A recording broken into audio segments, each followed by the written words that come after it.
Et bienvenue à tous sur ce huitième épisode de Pop. 8, c'est 8. Alors ça fait 3 mois qu'on n'en a pas fait. On va essayer d'être plus régulier. En tout cas, c'est le huitième épisode avec ce soir un programme très très cool que vous avez en bas de l'écran. Et pour ceux qui nous écoutent en audio, on va parler des acharnés sur Netflix, de Tokyo Vice, de HBO Max, de l'anime Gyo Tokyo Fish et du jeu Road 96. Et je suis, comme d'habitude, en présence du grand, du beau, du magnifique Zouzou. Comment tu vas?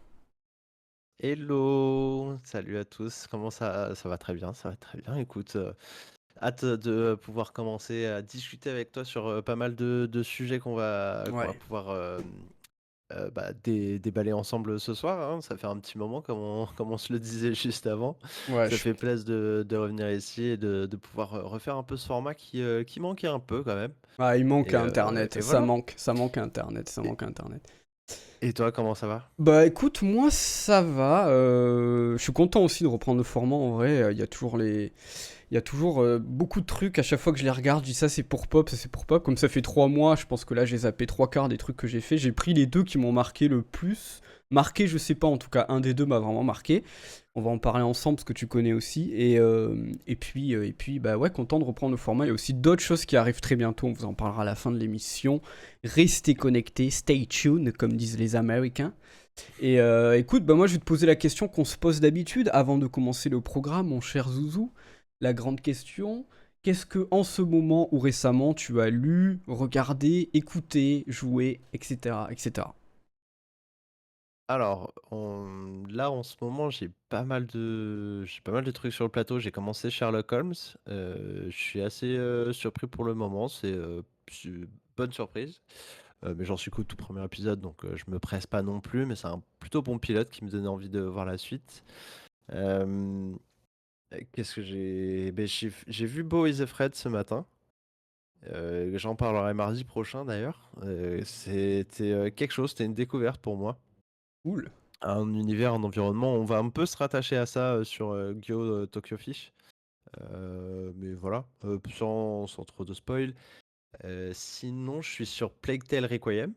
J'ai un peu avancé, c'est plutôt cool. C'est vrai que c'est une belle évolution Ouais, du ouais. premier, d'Innocence, surtout en termes de graphisme et de mécanique, hein. Le gameplay s'ouvre bien plus au fur et à mesure, donc c'est cool. Même si au début c'est un petit peu lent au démarrage et limite plus désagréable que le premier, mais ça se rattrape vite. Et sinon, je crois que c'est déjà pas mal. On est sur un bon cortège en ce moment. Et je finis le. Ah, je vais bientôt avoir fini sang et feu, feu et sang. House of the Dragon, en fait, le livre. Et Ah voilà, oui, cool. on est sur un peu panel, quoi. Je Ouais, sais pas ce que je vais dire après. On te Et, demande dans le et toi? chat si Beau is Afraid ça fait peur. Alors, c'est une bonne question. Et ça dépend qu'est-ce qui te fait peur. Parce que, et qu'est-ce que tu vas aller rechercher ou ne pas rechercher quand tu vas aller regarder un film qui fait peur. C'est un petit peu le corps du sujet. Encore une fois, sur Gur, on en reparlera aussi de ce genre d'œuvre. C'est que c'est plus une œuvre malaisante qui va angoisser le spectateur et qui va, en fait, ça va aller chercher des angoisses profondes. Donc oui, c'est effrayant, c'est même un peu terrifiant dans certains côtés. Mais c'est pas le côté jumpscare, film d'horreur qu'on Hmm. peut retrouver habituellement sur le marché du cinéma. Et même si je sais pas un que je décrédibilise, c'est un qui aujourd'hui est commercialisé on va dire à des mauvaises fins entre guillemets en termes de cinéma, c'est que c'est moins inventif, ça veut juste chercher le jumpscare, à faire peur, à faire peur, à faire peur, à te surprendre et tu sors de là, tu es à la limite de l'arrêt cardiaque. Là, c'est pas ça, c'est juste que ça va te prendre au tripes. Et le terme que je trouve Hmm. le mieux pour désigner ce genre d'œuvre, c'est viscéral. Ok. Et toi, qu'est-ce que tu fais, regardes, joues et kiffes en ce moment? Bon alors, on parlera des attentes en fin de stream. Bon, inutile de préciser quel jeu, je pense, on attend quasiment tous comme des putains de fous qui sortent dans 2 jours. On en reparlera à la fin du stream. En attendant, moi, alors là récemment, ma plus grosse découverte, c'était Ghostwire Tokyo que j'ai fait sur les conseils d'ailleurs. Suivez-le de Gunter Strike ici présent. Je savais même pas que ce jeu existait. Je ne sais pas du tout ce que c'était. Je l'ai vu le streamer. J'ai fait ah, ça a l'air pas si mal. Et en vrai. Alors même si le jeu s'est fait assez tacler, je trouvais que c'était une bonne surprise. Je comprends pas forcément les critiques. Je trouve que c'est un open world de meilleure facture que 3 quarts des open world qu'on s'est tapé. Et je trouve que le côté un peu Shin Megami Tensei, un peu glauque dans des rues de Tokyo, complètement hyper réaliste d'ailleurs, ils ont refait les rues, vraiment, c'est un truc de fou. passait bien. Il y avait une ambiance un peu post-apo, un peu seul au monde, un peu bizarre, chelou, tu vois, que j'ai trouvé vraiment bien, avec des passages de mise en scène d'horreur que j'ai jamais vu autre part que dans ce jeu-là. D'ailleurs, ça faudra qu'on en parle, il y a des trucs très intéressants dedans. J'en reparlerai peut-être à la prochaine émission, mais il y a vraiment des moments que j'ai. Ça fait très longtemps que j'avais pas enregistré des séquences avec ma PS5 de gameplay. Tu sais, avec la fonction share là, tellement il y avait des moments de what the fuck total visuellement et tout. J'ai fait ah ouais, beau gosse quoi, le jeu. Donc voilà. Et sinon, en truc vraiment récent que j'adore, bon, j'en parle tout le temps, Succession saison 4. Regardez cette dinguerie absolue là, l'épisode 3 qui a retourné le monde entier, et là l'épisode 4, 5, 6 qui sont tout aussi bons. C'est la fin de la série, on est très triste, ça finit dans 3 semaines. Et sinon, bah, Tokyo Vice et Road 96 dont je vais parler, Resident Evil 4 Remake, j'en ai parlé aussi dans un autre format. Très cool, très surpris par le remake, et puis voilà. Mais là, avec le jeu qui arrive, on va être occupé pendant un petit moment, en tout cas. Voilà Ouais, pour c'est moi. clair, hein. Bah, dès vendredi, ça va aller de sec, quoi. Ah bah là, ça va, ça Vendredi 12 va, mai. ça va y ruler, j'ai envie de dire. Mm. Voilà, Et puis voilà. ça enchaîne derrière, hein. Ah bah derrière ça enchaîne FF16, Diablo 4, Street 6, oh là là, l'enfer. Bref, il y a trop de trucs, ouais. Ouais, FF16, je l'attends de plus en plus alors que j'avais zéro hype, je sais pas pourquoi. Je pense que c'est un peu l'effervescence de fans de FF. Tu dis quand même, c'est une fois tous les 8 ans. Why not?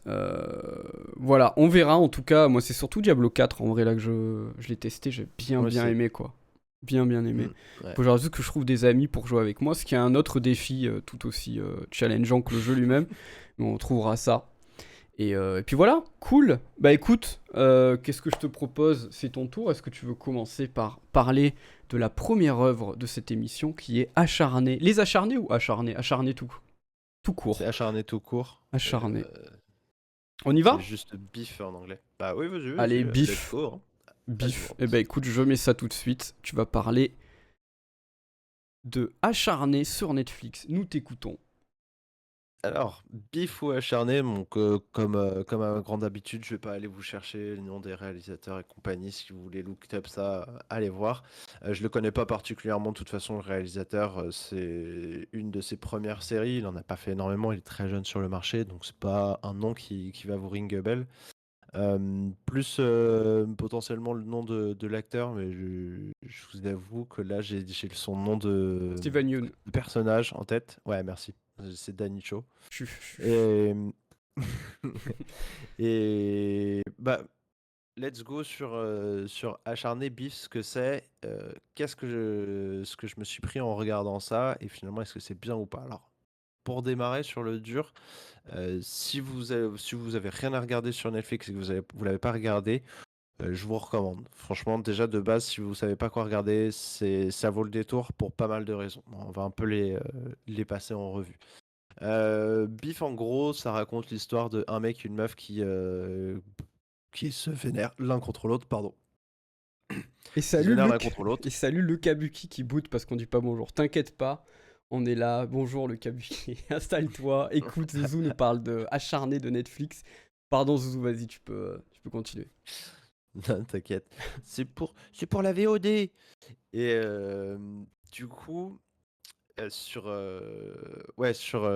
l'histoire, en gros, c'est un mec et une meuf qui se font un coup ouais, un coup de salaud, et puis ça s'embraye, ça fait domino, ça monte au fur et à mesure. Et en fait, toute la saison, c'est plus ou moins ça, c'est-à-dire que au fur et à mesure que l'un agit contre l'autre, par revanche, bah ça va s'empiler, ça va aller à un niveau plus élevé au fur et à mesure. Donc assez classique sur ce format-là, mais là on est juste sur la structure. Si on découpe assez simplement par rapport à la réal est ok. Et sur la photographie, par contre, on a une photo qui est très très sympa. Elle est très beau plan une bonne partie du temps. Il y a une bonne luminosité. Ça utilise assez soigneusement, je trouve, les décors auxquels ils ont accès, entre guillemets, le côté un peu riche qu'on va ressentir dans la série. Et du coup, des décors en conséquence. Et là-dessus, c'est quand même assez agréable parce que c'est pas juste bling bling, ça donne pas mal d'images, ça utilise des situations, des environnements, et c'est plutôt cool là-dessus. Sur le scénario, on est sur, comme je disais, une structure qui est assez classique, qui est pas très innovante, mais sur la façon dont ils approchent l'écriture, la scénarisation, tout a une cohérence globalement. C'est un petit peu tiré par les cheveux, il y a des petites facilités d'écriture par-ci par-là, mais c'est de l'exagération et ça fonctionne assez bien. Il y a un, comment dire, il y a un bon fonctionnement tout au long de la série. Et ça va venir un petit peu aussi sur. En fait, je suis sur une lancée clairement ambiance malaise et compagnie parce que c'est un petit peu la même chose. Bif, pour moi, j'étais en malaise total de me dire, mais ça peut pas arriver comme ça. En fait, tout se passe mal. Et il joue énormément là-dessus, le réalisateur. Il pointe tout ça en continu quasiment, avec bien sûr une petite pause, parce qu'il y a quand même un rythme qui est assez cool. Et c'est affreux ce genre de sentiment, mais c'est super agréable à voir à l'écran parce que tu sais que le Mm. gars, il t'emmène là où tu veux, enfin là où lui il veut, et tu te laisses emporter. Donc, il y a ça qui a bien fonctionné et qui donne envie de voir la suite et où t'es là, genre, ah, t'es tiraillé parce que c'est pas, je sais, c'est le genre de truc, tu dis, ah, c'est un peu, bah, ça attaque au tripes un peu, c'est chiant, et là, alors, ah, c'est gênant, ah, c'est des situations, ah, t'as pas envie de vivre ça, et tu te dis, non, ils peuvent gérer les choses autrement, mais non, ils pètent un câble comme des êtres humains, c'est de façon exagérée, mais c'est assez proche. Et ça fonctionne plutôt bien. Sur la BO, il n'y a pas grand-chose à dire, elle est cool aussi. Et sur les personnages, il y a une bonne évolutivité. Et ça, je suis content de le dire parce que c'est pas souvent. Il y a une bonne évolutivité des personnages qui essayent d'apprendre au fur et à mesure, mais qui également se renferment sur eux-mêmes. Tu as toute une évolution de leur psychologie au fur et à mesure, parce qu'on est vraiment sur de l'énervement. La colère, c'est l'émotion la plus retranscrite dans la Ouais. série. Et la gestion de la colère, c'est un gros problème de société aujourd'hui pour bon nombre de personnes et à tout âge, hein, parce que des gamins qui sont en colère, bah là c'est exactement ce que ça représente, c'est deux gamins adultes qui sont en colère l'un contre l'autre et qui vont se faire des crasses. Voilà, donc pour conclure, moi c'est une œuvre enfin c'est une série que je conseille, je m'attendais pas à grand chose et j'étais vraiment en mode ça va être pourri, ça va encore être un truc assez classique et j'ai eu pas mal de bonnes surprises. Bah, Là j'ai été très, pardon je finis juste ça, j'étais très dithyrambique, mais globalement c'est pas non plus la série du siècle, c'est juste qu'elle est cool et qu'elle est bien réalisée, il y a des bons codes, ça fonctionne bien et du début à la fin je me suis pas dit ah c'est vraiment pourri, je voyais des défauts. Mais quand j'ai regardé l'œuvre dans son ensemble, je me suis rendu compte que en vrai, j'ai bien kiffé. en vrai, Steven Yeun, c'est un des rares acteurs. Enfin, c'est pas un des rares acteurs, mais c'est un acteur qui choisit toujours ses rôles. À chaque fois que je le vois dans un truc, c'est bien. À part Walking Dead, mais bon, c'était bien au début, quoi. Vraiment, ce gars, il a Minari, Nope récemment, Burning, un des meilleurs films coréens. Vraiment, je vous conseille ce film de 2018. Je sais plus si tu l'avais vu, Burning, toi, mais c'était un chef-d'œuvre aussi, un des meilleurs films coréens que j'ai vu. Ce gars Non, choisit pas vu. très bien ses rôles et vraiment, la série me donne envie. Salut Susanou, salut à ceux qui nous rejoignent. Et le Kabuki qui est jaloux des overlays, mais non, faut pas, c'est comme ça ici. On soigne, comme tu dis, contenu d'autre qualité, overlay d'autre qualité, ce qui est complètement faux. Et en plus, c'est une série Netflix, donc ça va, c'est assez accessible. Mais en tout cas, elle a l'air coolos cette série. Je veux la commencer depuis un moment. Est-ce que tu sais combien d'épisodes il y a? De tête, je dirais qu'il y en a une dizaine, au grand maximum, mais je suis pas sûr. Je Et regarde. il y a une saison 2 prévue ou tu sais pas? C'est fini. J'ai pas vu s'il y avait une saison 2. Ouais, c'est ça, 10 épisodes pile. Nice. Je sais pas s'il y a une saison 2 qui est prévue pour le moment. Il n'y a pas de news à ce niveau-là encore. À savoir Ok. qu'elle est très récente, elle est sortie début du mois d'avril. Et potentiellement qui vont annoncer qu'ils ont commandé une saison 2, hein. Après, ce serait un peu bizarre parce qu'on n'est pas sur une fin qui implique une saison 2. Ok, bah cool. Bah je vais recommencer. Je pense cette semaine, là, de toute façon, j'ai plus de séries en cours. Enfin, par succession, mais il faut attendre 7 jours avant de mourir à chaque fois. Je vais peut-être commencer ça ce soir ou demain. Ça dépend à quelle heure on finit cette émission de l'enfer. Mais ça a vraiment l'air cool, ça a vraiment l'air cool. Et puis les bonnes séries Netflix, on les compte sur les doigts de la main. Donc quand c'est cool, il faut y aller, quoi.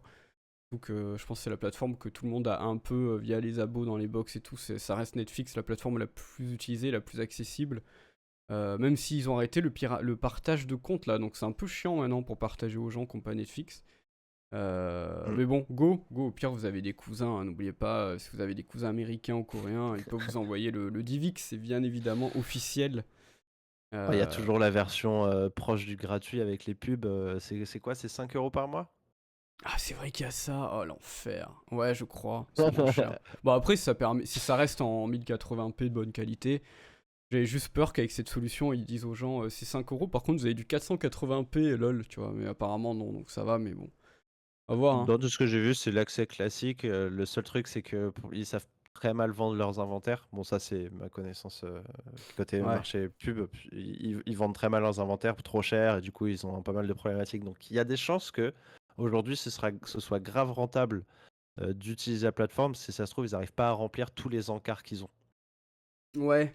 À voir. À voir.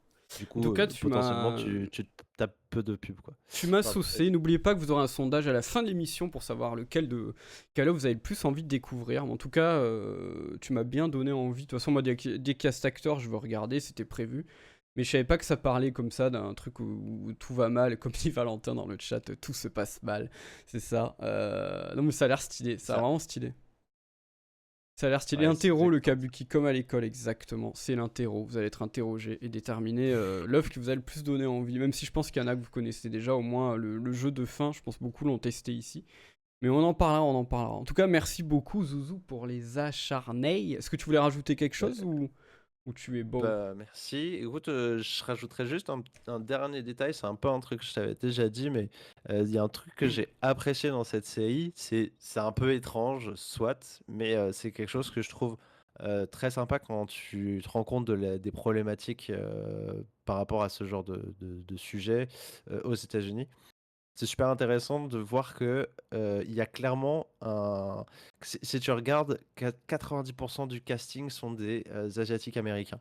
Donc c'est Hmm. clairement une série qui a pour également, je pense, pour but d'arrière-plan de clairement pousser la communauté asiate euh, bah, dans les séries télé. Et franchement, c'est quelque chose d'assez cool à remarquer, un peu comme quand tu vois les œuvres de Jordan Peele avec Get Ouais. Out et compagnie. On sent que tu vois, ils essayent de prôner des communautés et non pas de fonctionner selon des marchés actuels. Et ça, pour moi, je suis persuadé, en voyant ça, que c'est un combat Bah, qu'ils essaient de mettre en place. j'en Et avais c'est une bonne pas. chose que ça marche et qu'ils aient du Ouais. succès en plus. J'en avais parlé dans le Scopecast sur la science-fiction, justement sur la série Lovecraft Country, produite en partie par Jordan Peele, qui a justement pour but de réapproprier les œuvres de Lovecraft, ce qui était un fou, le raciste horrible, enfin, genre, il suffit de lire les Ouais, écrits c'est de vrai. Lovecraft, et qui était pour autant complètement brillant et qui a créé tout un univers aujourd'hui duquel on ne peut plus se passer. Et du coup, la série Lovecraft Country, produite par Jordan Peele en partie, avait pour but de se réapproprier le thème de Lovecraft par la culture afro-américaine. Et du coup, je pense que c'est un petit peu ce qu'ils essayent de faire aussi avec ce genre de série. Mais c'est très cool, hein, franchement, c'est bien. Puis en plus, les acteurs sont tous incroyables. Puis il y a le cinéma coréen. Il y a de plus en plus, c'est Park Chan-wook aussi. Park Chan-wook, ça fait un moment qu'il produit des films pour des films américains aussi. Enfin, qu'il réalise des films américains. Donc c'est très bien, hein. Moi, si on peut à plus grande échelle distribuer le talent des Sud-Coréens pour le cinéma et la mise en scène, let's go, on y va, hein. Moi, je balançais les Ouais, billets, tout. hein. Ouais, Voilà. ça balance un petit peu de nouveauté et quand tu vois que c'est ça qui balance un truc cool, c'est un petit vent d'air frais sur Netflix, Hmm. bah tu te dis: «Beh, j'ai envie de Ouais, j'ai ouais. envie de promouvoir ça à balle et que ça continue» parce que si ça nous donne du bon contenu et pas du contenu, aseptisé classique comme habituellement, bah, let's go, quoi. Bah, Netflix, de toute Bref, façon, sur ce, ouais, Netflix repense leur système de production. Donc peut-être qu'ils ont compris la leçon. Ils vont produire moins de trucs nuls et plus de trucs qualitatifs. On va dire plutôt privilégier la qualité à la quantité. On va voir, mais c'est vrai que là, récemment, les dernières sorties de Netflix donnent un peu courage sur ce qu'ils font. Je crois qu'ils veulent arrêter un peu le cinéma, un peu moins de films. Le prochain David Fincher, apparemment, s'avérait être très très bon, un de ses films les plus violents aussi depuis Seven, donc à voir ce que ça donnera. Mais cool, cool, cool, en tout cas. et bah, Ok. stylé. Écoute, je suis content si ça te donne un peu envie d'aller regarder. Tu m'en diras des nouvelles Bah d'ailleurs. Et écoute. sur ce, je pense qu'on a fait un bon tour et tu veux peut-être enchaîner du coup sur Tokyo Eh ben Vice? on va enchaîner sur une autre production américo-asiatique, Oh, quelle transition incroyable, j'avais même pas fait gaffe.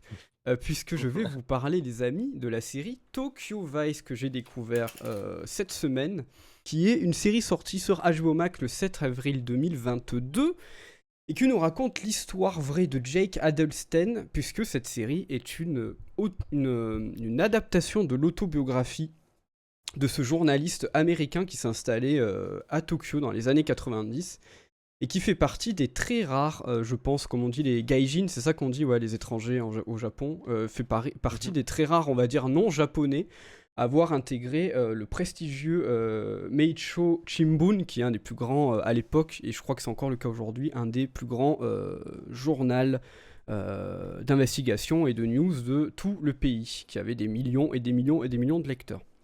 Et du coup, cette autobiographie, du coup, qui s'appelait Tokyo Vice, An American Reporter on the Police Beat in Japan. Donc le nom est un peu long, mais c'est Tokyo Vice en gros, l'autobiographie. Ne nous prenons pas la tête. Et en gros, ça nous raconte l'histoire de ce jeune qui arrive du coup à passer tous les examens et intégrer ce journal.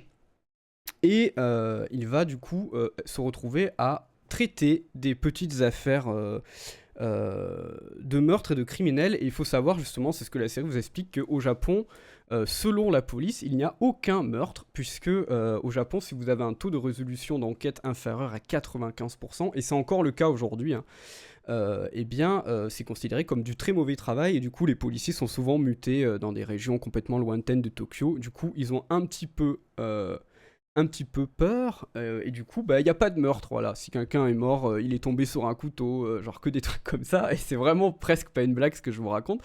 Du coup, il se retrouve un peu à écrire des articles pas ouf sur des meurtres qui n'ont pas eu lieu ou des petites affaires à la con, tout ça, pas très stimulant. Et quand il veut enquêter un peu près sur des trucs plus graves, enquêter un peu plus près, on lui met un stop direct en mode « Mon ref, tu vas trop loin, calme-toi, fais ton petit travail de journaliste dans ton coin ».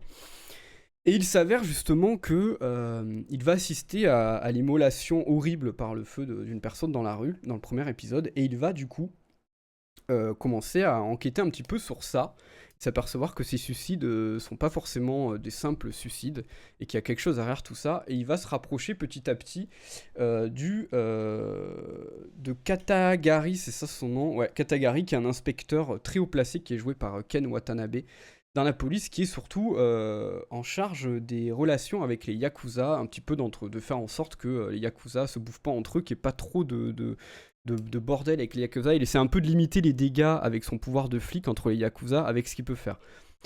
Et du coup, il va proposer aux jeunes journalistes des petits dossiers un peu en loose dé pour qu'ils puissent faire fuiter des infos dans la presse sans trop qu'on sache que c'est de lui. Et c'est comme ça, du coup, que Jake Adelstein va se retrouver mêlé à une histoire, un énorme, on va dire, monde et projet de Yakuza un peu dangereux pour sa vie. Et du coup, il a tout relaté ça dans une autobiographie, du coup, qui s'appelle Tokyo Vice. Et du coup, cette série réadapte toute cette histoire en y ajoutant des personnages. On va en parler avec Zouzou, qui a lu le bouquin et vu la série. Moi, je n'ai juste vu que la série. Et par quoi commencer? La série s'ouvre tout simplement, première scène, sur du coup le journaliste Jake Adelstein et le flic Katagari qui vont rencontrer du coup un haut pont des Yakuza dans un lieu un peu secret, un hôtel de luxe. Et le premier dialogue c'est « On sait sur quoi vous enquêtez les gars, arrêtez tout de suite sinon on vous fume via votre famille ». Donc tu fais « Ah oui d'accord, bon ça, on rigole pas ». Et du coup la série fait un flashback 2 ans plus tôt et du coup on va savoir dans toute la série comment on est arrivé à cette situation et à cette enquête sur laquelle est en train d'enquêter Jake. De son arrivée à Tokyo jusqu'à ce moment fatidique et potentiellement plus loin dans la saison 2, je ne sais pas encore.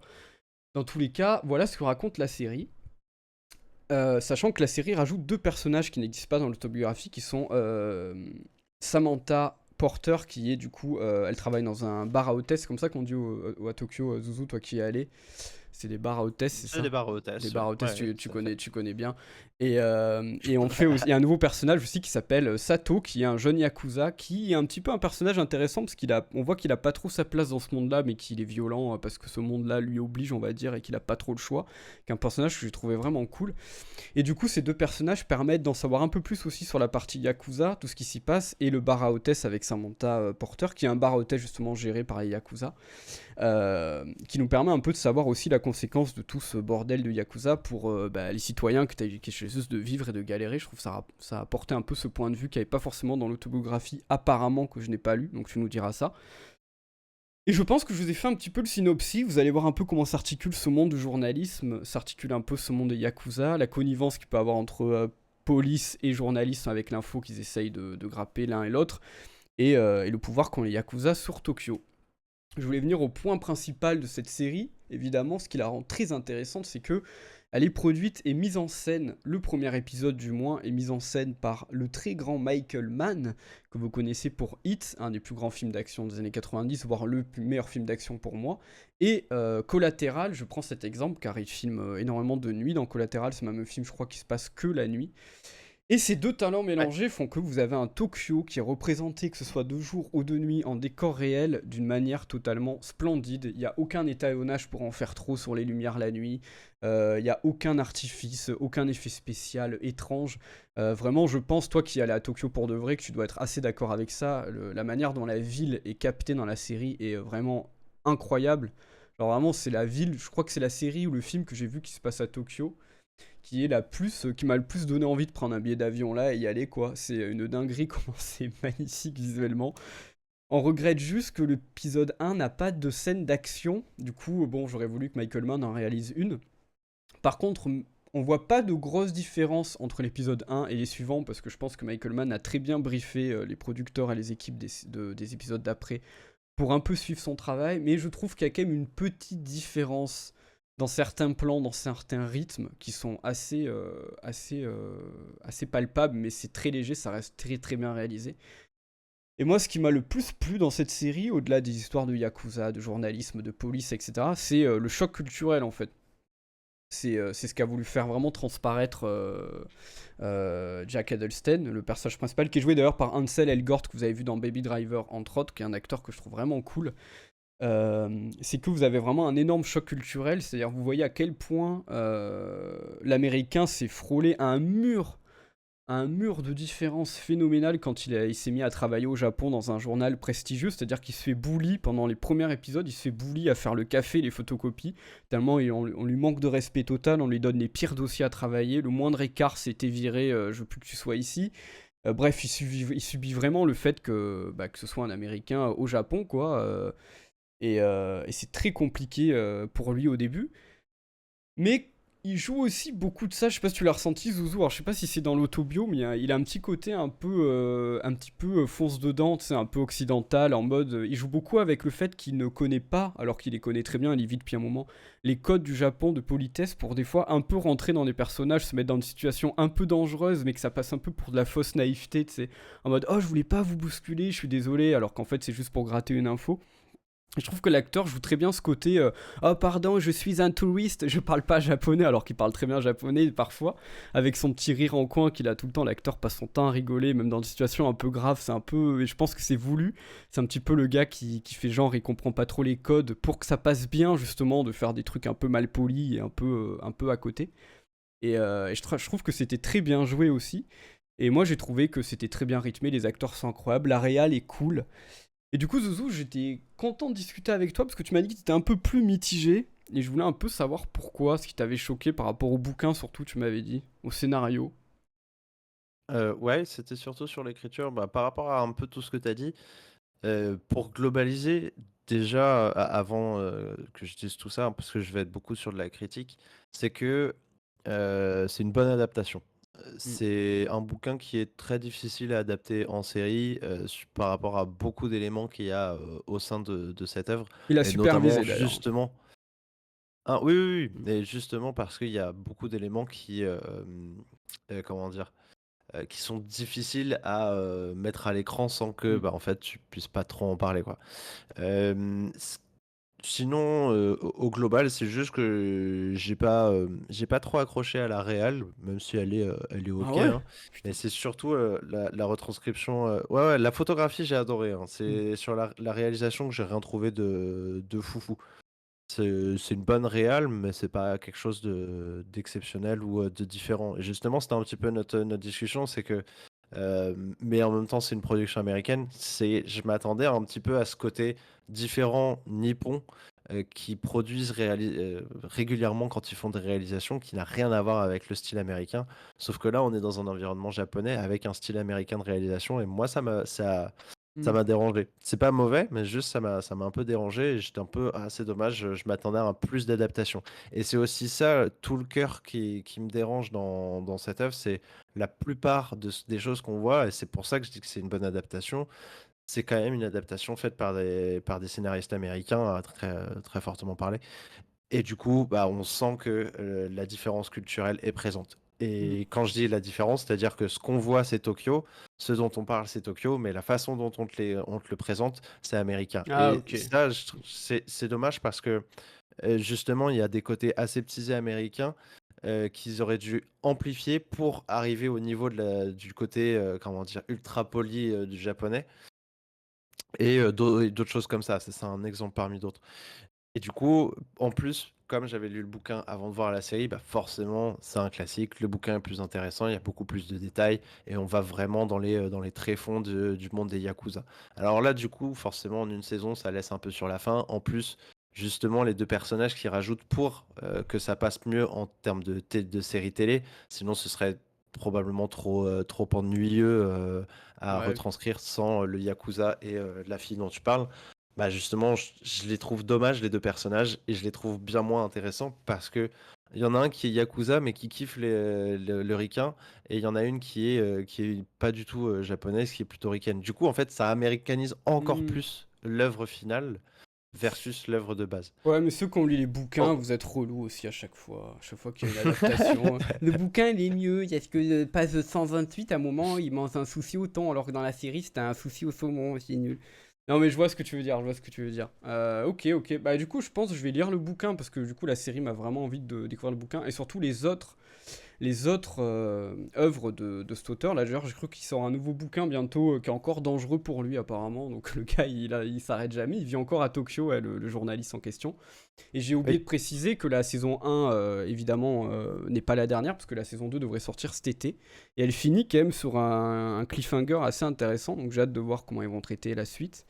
Mais en tout cas, Jake Adelson a dit qu'il avait adoré la série, il a pas mal aidé à l'écrire et la superviser. Et anecdote d'ailleurs, il a écrit le pilote avec le producteur de HBO qui était dans la même école que lui dans le Missouri. Donc quand même le monde est petit. Du coup, ils avaient, je pense, pas mal de codes en commun, etc. Mais dans tous les cas, j'ai trouvé. Après, même l'épisode de Michael Mann, putain, que t'aies pas aimé la réal, je trouve ça. Moi, j'ai trouvé ça Non, complètement c'est pas que fou. je l'ai pas aimé, ça revient à ce que je disais avant, Oui, je vois c'est ce que tu veux qu'elle dire, est Ali. bonne, mais il y a des aspects qui m'ont pas plu, versus ce à quoi je m'attendais. Ok. Je m'attendais à une réal atypique et j'ai vu une réal plutôt classique, même si bonne, hein, mais c'est une réal, enfin pas classique, mais une réal américaine. Nice, nice, ok. Bah, dans tous les cas, votez quand même pour Tokyo Vice à la fin de cette émission, parce que je pense que ça vous a bien donné envie. Le mec, il influence les votes. Non, j'avais pas plus à ajouter. Voilà, Tokyo Vice, donc du coup, effectivement, dispo, j'ai vu dans le chat que sur Canal+. Malheureusement, oui, c'est une série HBO Max. Alors peut-être qu'elle est du coup sur le pass HBO, sur Amazon, je sais pas trop, c'est un peu le bordel. Je crois qu'elle est que sur Canal. Après, encore une fois, n'hésitez pas à contacter un cousin américain qui vous enverra le DVD. Cette blague à chaque fois fait mouche. Et j'ai oublié de préciser aussi effectivement Ken Watanabe qui joue Hiroto Kadagiri, que je trouve incroyable, cet acteur qu'on a très peu vu dans des films comme Inception, on le voit à 3 minutes, qu'on a vu dans d'autres films, mais je trouve cet acteur il est incroyable, très très bon acteur, et globalement voilà, tout ce qui est acting, mise en scène, musique, BO sont vraiment très très réussis. Donc allez-y, c'est de très bonne facture. Et évidemment, si vous êtes plus intéressé par le bouquin, lisez le bouquin. Dans tous les cas, l'histoire elle est complètement goldée. Et en plus, elle est vraie. Donc c'est quand même une dinguerie quoi. Le gars a pris des risques monumentaux pour écrire son blog, son Skyblog de l'époque quoi. C'est aussi Voilà. pour ça que je dis que c'est une bonne adaptation. Ouais. Si t'as kiffé, que ça donne envie de lire le Mm. livre, c'est parfait, en fait, c'est génial. Ça veut dire que déjà, je trouve que la série est bonne, mais le bouquin, en fait, tu te retrouves plongé dans un Tokyo que t'as jamais imaginé et avant de lire le bouquin, c'était un Tokyo qui n'existait pas pour moi. Et en même temps, bah, simplement parce que je me suis pris la communication que eux ont mis en place. Et c'était ce que tu disais au début, Ouais. c'est de mentir volontairement sur les taux de crime, enfin sur les crimes qui étaient réalisés, simplement pour truquer le taux de criminalité affiché dans les résultats. Ouais, ouais, Donc, bien sûr. Donc ça, c'est incroyable. On me demande dans la série au niveau de la langue. Alors oui, la langue, c'est un peu particulier. Les personnages japonais parlent japonais entre eux, donc il n'y a pas de problème là-dessus. Les personnages américains parlent anglais entre eux. Par contre, très souvent, quand il y a un dialogue entre japonais et américains, ils parlent anglais. Je pense que c'est parce que les acteurs... bon, c'était, je pense, un peu compliqué quand tu parles pas un mot japonais de sortir un dialogue un peu long en japonais. Mais moi, ça m'a pas trop choqué, ça, en vrai, parce que, ouais, non, ça va, en vrai. Moi, c'est pas vraiment un truc qui m'a choqué. Parce que je trouve que quand les Japonais parlent en anglais, c'est assez bienvenu, parce que c'est soit parce qu'ils parlent à un personnage américain qui comprend pas trop le japonais, soit ils parlent au personnage principal, mais j'ai l'impression que des fois, ils switchent un peu en anglais. Ça fait un peu bande de potes qui switchent un peu dans la langue l'un de l'autre pour s'adapter. Enfin, je trouve que ça passe bien, c'est assez smooth dans le truc. c'est d'ailleurs un effet d'adaptation, ça. Hmm. Encore Ouais, une ok. fois, c'est pour ça, Ok. c'est un des trucs qui m'a dérangé, mais c'est normal. Oui, oui. Si tu l'adaptes et tu veux le proposer à un public américain de prime abord, tu peux pas faire parler tous les acteurs en japonais. Bon, après, il y a C'est quand pour même. ça que t'as raison, c'est pas quelque chose de choquant, C'est quand même mais c'est sûr 50-50, je que, en pense. fait, c'est l'inverse de la réalité. C'est que la Hmm. réalité, tous les Japonais, en tout cas dans le livre de ce qu'a raconté Jack Einstein dans son expérience, tout le monde le parle japonais. Ah, d'accord. Ah oui, donc Systématiquement. c'est. Ok. Personne ne lui parle anglais. Ok. Si très peu de gens lui parlent anglais, c'est Ah vraiment une ouais, du coup, faveur oui, qu'ils je lui vois ce que font de tu lui veux parler dire. anglais. Ouais, du Lui, il est au coup. Japon, il vient les voir, ils doivent savoir parler, écrire, lire Ouais. japonais. Du coup, il Et y a quand même c'est... une méta, il y a quand même une méta, effectivement. Ouais, Oui, je comprends ce que ouais. tu veux dire. Ouais. Après, bon, je pense techniquement que ça, c'était un peu plus facile. Je pense que c'est pas forcément un souci de fainéantise. Enfin, il y a aussi, oui, que les Américains n'aiment pas trop les sous-titres. Mais je pense aussi que, en vrai, je me mets à la Mm. place du casting des acteurs. Bon, tu peux pas prendre des acteurs charismatiques, craqués, et qui parlent japonais, ça te fait quand même. Si tu joues à qui est qui, il reste plus personne à la fin du jeu, tu vois. Donc bon, Non, je pense c'est que clair. En voilà. plus, tu parles de l'acteur principal. Moi, j'étais impressionné. Je saurais jamais prononcer son nom. J'étais impressionné parce que il a fait un beau taf. Il a appris le japonais en quelques mois, Oui, apparemment, pour pouvoir tourner les quelques scènes où il parle en japonais. Et franchement, c'est propre. C'est très, ah très ouais. propre. Et là, tu vois qu'il a bien bossé. Parce que le nombre de fois où tu entends des séries américaines où ils essaient de parler une autre langue, et c'est un enfer sur Terre, c'est dégueulasse. Ouais, c'est Et le ouf. pire, c'est quand t'entends du français, tu fais genre, ah ouais, pourquoi vous avez fait ça en fait? Ils savent pas parler français.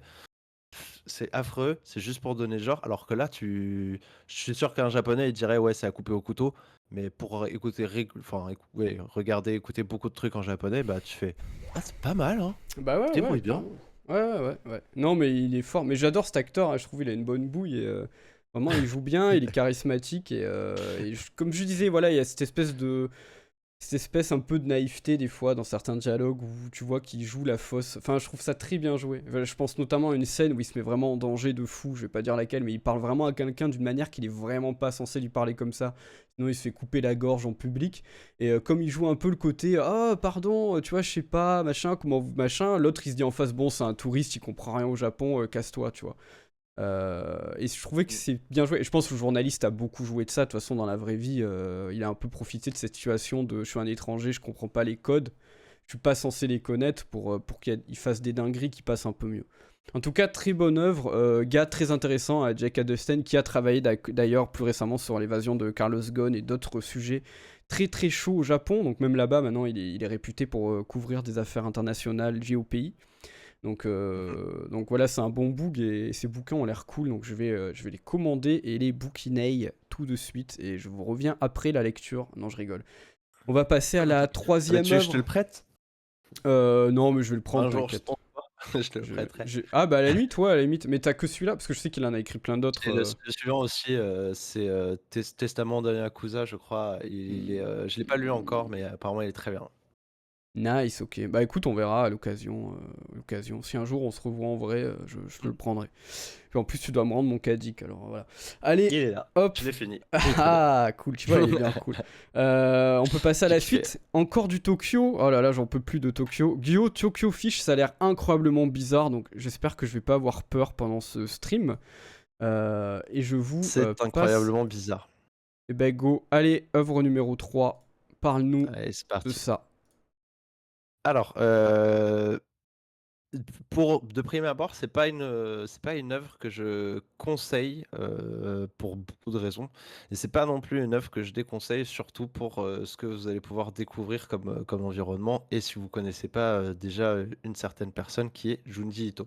Je Alors c'est pas que tiens, c'est pas créé par Junji Ito, mais c'est déjà le petit spoiler alert. C'est une œuvre, qui a été, adaptée et inspirée d'un univers de Junji Ito, hein, parmi tous ceux qui sont dégueulasses, avec quelques petites particularités. Par exemple, ils ont inversé ce qui arrivait au couple. En gros, il y a un couple principal euh, dans l'histoire et il arrive des choses à l'un et à l'autre, il en arrive d'autres. C'est un peu compliqué de vous dire ce qui se passe sans spoiler, mais pour essayer de vous donner un petit peu le cœur de ce qui se passe, déjà les images sont atroces qu'on peut trouver sur internet. Je sais pas comment est-ce qu'ils ont reproduit ça, mais en vrai, quand tu regardes l'œuvre, c'est aussi dégueulasse. Donc, je vais essayer d'être le plus, comment dire, le plus objectif possible.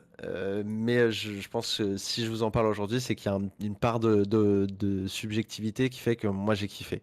Et j'ai kiffé pour certaines raisons, qui sont notamment les mêmes raisons pour lesquelles j'ai pas mal kiffé ce que j'ai vu ce matin, Boys of Red, et qui sont des choses que vous pourriez potentiellement bien kiffer aussi, quoi. Du coup, pour dire, l'anime est dégueu, la direction artistique elle est sympa, mais il y a du manque, clairement. C'est trop bizarre. Les scénarios, c'est pas la folie non plus, et il y a un petit manque de cohérence. Par contre, sur le développement de l'histoire et sur les événements, comment ça se passe, c'est ultra chelou et on se demande où on va, mais on est quand même accroché. On a quand même envie de voir la suite. Si vous aimez l'animation de base, allez le voir juste pour ce côté atypique que j'ai en fait jamais vu un truc pareil en animation. C'est juste ça, c'est dommage parce qu'il y a plein de choses qui ont été ratées, notamment graphiquement, en termes d'écriture et d'adaptation surtout du coup, parce que l'écriture originale c'est à peu près la même. Mais c'est super dommage parce que le cœur de l'œuvre, il y a tellement de choses à voir dedans qui, bah, j'ai adoré et c'est un truc qui est, comment dire, qui est assez accessible à beaucoup de monde. C'est pas juste ultra perché et c'est tout. Il y a quand même un corps qui est assez naturel en termes de scénarisation, d'écriture. Euh, je vais pas m'attarder sur les autres détails comme la bande originale, il n'y a pas grand-chose de particulier. Je reviens vraiment sur ce côté du coup de Junji Ito et pourquoi est-ce que j'ai kiffé cette œuvre et qu'est-ce qui me fait aujourd'hui en parler, c'est simplement parce que je deviens bizarrement, je regarde de plus en plus des œuvres malaisantes, viscérales et un peu gore bizarres. Et à chaque fois que je regarde ça, je me dis toujours, ah, j'aime pas ça. Mais à chaque fois, je continue de regarder en me disant, en fait, il y a des trucs super intéressants là-dedans. Et ah, ça, c'est original, ça change. J'ai vraiment l'impression de me prendre une bouffée d'air frais dans le sens où bah, je m'attends pas à ce que je regarde et je suis là, genre, mais qu'est-ce que c'est que ça? Mais en même temps, c'est pas mal, quoi. tu veux C'est en sympa. parler? Tu veux qu'on en parle après le stream? Pas de Bah, problème, hein. non, je pense que je vais me calmer un peu bientôt, mais c'est assez, On c'est assez on te particulier. demande si c'est l'OAV Tokyo Fish Attack, c'est ça? Ouais, c'est Ouais. le AV Tokyo Fish Attack. C'est Geo Tokyo Fish Attack, en fait, le Ouais. titre complet. Mais moi, Je, je, je vous avoue que j'ai galéré à trouver des visuels stream safe pour l'émission. Je suis tombé sur des trucs bien hardcore et à base de tentacules et de. J'ai fait oh là là, je mets la garde. Donc là, je vous ai pris des images les plus safe, c'est-à-dire une nana dans la rue avec du sang, un requin qui traverse un mur bizarre et voilà. Mais, euh, mais voilà, sinon c'était bizarre. Mais tu m'as donné envie en même temps. exactement. Je sais pas. Mais je Euh, sais, c'est vraiment ça le truc, c'est que il faut pas faire attention à la forme. Enfin, ouais, il faut pas faire attention à la forme, il faut plus regarder le fond de l'œuvre. C'est toute la forme, elle laisse un peu à désirer. Par contre, le fond de l'œuvre, ce que tu vas voir là-dedans, tu l'auras jamais vu ailleurs. J'ai jamais vu un truc pareil en animation. Les choses qui se passent, ce qu'ils essayent de créer, d'amener, tu sens que c'est difficile de le réaliser là comment dire, en animation versus papier, puisque du coup c'était un manga à la base. Et c'est dommage parce que si ça, ça allait, bah, ce serait vraiment une top production. Mais du coup, tu que le fond. Mais le fond, je sais pas comment dire, c'est un univers qui si vous aimez Junji Ito, si tu as déjà lu des trucs comme Tommy ou mince, Circulaire, non, je vais plus retrouver, Spiral ou des trucs comme ça, bah, ce type d'ambiance et justement des ambiances à la Ari Aster aussi, parce Mm. que je commence à creuser un petit peu cette, comment dire, ces approches-là, parce que ça devient, je pense que c'est aussi que ça devient de plus en plus à la mode en ce moment d'aller regarder des trucs malaisants, parce que c'est difficile à regarder, mais c'est vraiment différent, et ça se rapproche plus des trucs qui nous dégoûtent le plus.